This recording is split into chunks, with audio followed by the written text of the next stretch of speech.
Bashir qishlog'i baland tog' etagidagi xushmanzara hududda joylashgan.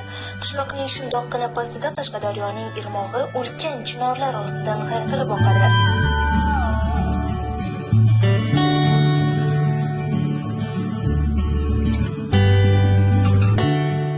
Qishloqning har qadamida buloqlar bor. Ziyoratgoh va qishloq tarixi shu yerda yashab o'tgan Avliyo Hazrat Sulton Said Ahmad Bashir nomlari bilan bog'liqdir.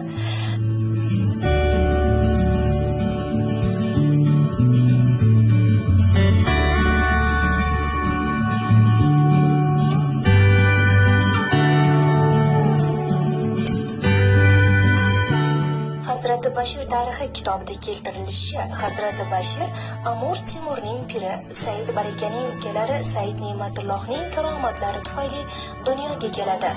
O'shanda u kishining otalari Xo'ja Hasan 90 yoshda, onalari Bibi Malokat 80 yoshda bo'lgan.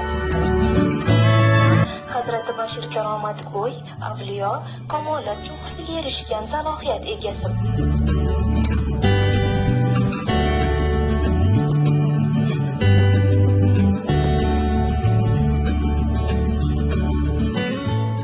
Ta'riflarni uzoq o'lkalardan eshitib kelishgan.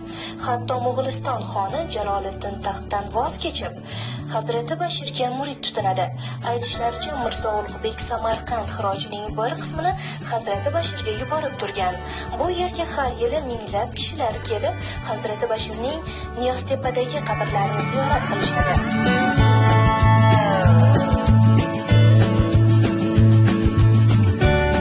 Ziyoratgoh hovlisidagi ulkan chinor ostidan bir tegirmon buloq suvi chiqib turadi va butun qishloqni ta'minlaydi.